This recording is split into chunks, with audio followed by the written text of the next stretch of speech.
السلام علیکم دوستوں، سعودی عرب لیٹسٹ نیوز کے ساتھ میں ہوں آپ لوگ کا دوست ٹیکنالوجی ماسٹر۔ دوستوں آج ہم آپ لوگ کو اس ویڈیو میں بتائیں گے، اگر آپ لوگ کے کفیل کے ساتھ یا کمپنی کے ساتھ سیلری کا معاملہ چل رہا ہے اور آپ لوگ کو سیلری 3 ماہ کے بعد بھی نہیں مل رہی، آپ لوگوں کی سیلری 3 ماہ سے زیادہ پھنسی ہوئی ہے، تو آپ لوگ کو اس ویڈیو میں آپ لوگ کو طریقہ کار بتائیں گے اور یہ بھی بتائیں گے کہ اس بندے نے 8 ماہ کی تنخواہ کیسے نکالی، جو کہ اس تفصیلات میں آپ لوگ کو اس ویڈیو میں بتاؤں گا کہ اس نے کیا کیا کہ 8 ماہ کی تنخواہ اپنی کمپنی سے نکالی۔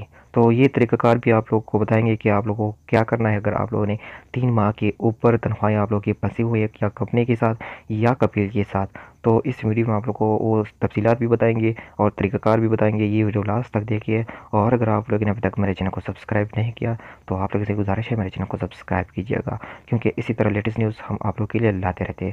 تو دوستوں چلیے شروع کرتے ہیں، تفصیلات کیا ہے اور اس بندے نے کیا کیا جس نے 8 ماہ کی تنخواہ نکالی اپنی کمپنی سے۔ تو چلیے دوستوں شروع کرتے ہیں۔ تو دوستوں یہ ہے وہ تفصیلات جس کے بنا پر سعودی غیر ملکی کو برطرفی پر 8 ماہ کی تنخواہ دلا دی۔ تو دوستوں یہ 8 ماہ کی تنخواہ کیسی دلا دی گئی ہے، اس کی تفصیلات نیچے دیے گئے ہیں، وہ آپ لوگ کے ساتھ شیئر کرتے ہیں، آپ لوگ خود بھی پڑھ سکتے ہیں، میں آپ لوگ کو پڑھ کے سناتا ہوں کہ کیا لکھا ہے اس میں۔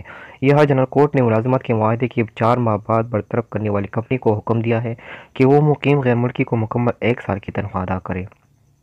کمپنی نے غیر ملکی سے 1 سال کی ملازمت کا زبانی معاہدہ کیا تھا اور کام کی شروعات کے 4 ماہ بعد اسے برطرف کر دیا تھا۔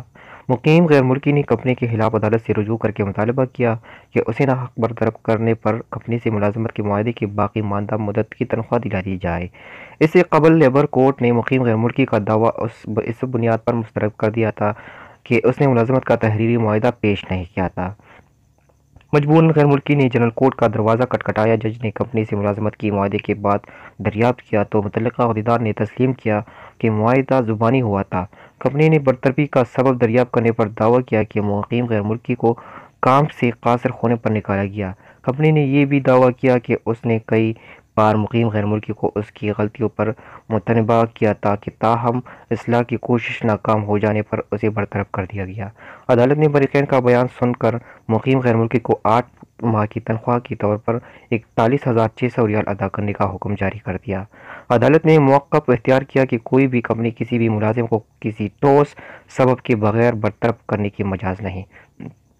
تو یہ تھی وہ تفصیلات جو اکثر لوگ کہتے ہیں کہ کورٹ میں ہمارا کچھ نہیں ہو سکتا، ایسا ویسا بہت سی باتیں بولتے ہیں، لیکن یہ لیبر کورٹ نہیں ہے دوستوں، یہ عام جو جنرل کورٹ ہے وہ ہے۔ تو اسی طرح آپ لوگ بھی جنرل کورٹ میں اپنا کیس دائر کر سکتے ہو اور اپنے حق کے لیے آواز اٹھا سکتے ہو کہ اگر آپ لوگ کا کفیل کے ساتھ تنخواہ پھنسا ہوا ہے اور کفیل تنخواہ نہیں دیتا، 8 ماہ کا، 6 ماہ کا یا 1 سال کا تنخواہ آپ لوگ کا پھنسا ہوا ہے اور نہیں دیتا، تو آپ لوگ جنرل کورٹ سے رابطہ کر سکتے ہو، لیبر کورٹ سے نہیں دوستوں۔ لیبر کورٹ میں ہمارے حق میں فیصلہ نہیں ہوتا زیادہ تر، لیکن جنرل کورٹ یہ سعودی عرب کا جنرل کورٹ ہے، آپ لوگ جنرل کورٹ میں اپنا کیس لڑ سکتے ہو اور جیت بھی سکتے ہو، اسی طرح جس طرح اس بندے نے جیت لیا اور 8 ماہ کا تنخواہ کمپنی سے حاصل کیا، بغیر کام کیے ہوئے 8 ماہ کا تنخواہ حاصل کیا، کیونکہ اس کو برطرف کر دیا تھا۔ تو اسی طرح اگر آپ لوگ کا بھی تنخواہ پھنسا ہوا ہے اور آپ لوگ کا کفیل تنخواہ نہیں دیتا تو آپ بھی جنرل کورٹ سے رابطہ کر سکتے ہیں۔ بہت سے لوگ مایوس ہوتے ہیں کہ کورٹ ہمارے حق میں فیصلہ نہیں دیتا، لیکن وہ لیبر کورٹ ہے دوستوں اور یہ جنرل کورٹ ہے۔ جنرل کورٹ میں آپ لوگوں کے حق میں فیصلہ آ سکتا ہے۔ تو دوستوں اسی طرح آپ لوگ جنرل کورٹ میں رابطہ کر کے اپنے حق کے لیے آواز اٹھا سکتے ہو۔ آج کل نظام بہت سیدھا چل رہا ہے، تو دوستوں آج کل اگر آپ لوگوں کی تنخواہ زیادہ سے 8 ماہ 7 ماہ پھنسی ہوئی ہے تو آپ لوگ اسی طرح اپنے لیے آواز اٹھا سکتے ہو۔ تو دوستوں اگر آپ لوگ کو یہ ویڈیو اچھی لگی تو اس کو لائک کیجیے گا، شیئر کیجیے گا اور میرے اس چینل کو ضرور سبسکرائب کیجیے گا، کیونکہ لیٹسٹ نیوز آپ لوگ کو ہم دیتے رہتے ہیں۔ شکریہ، اللہ حافظ۔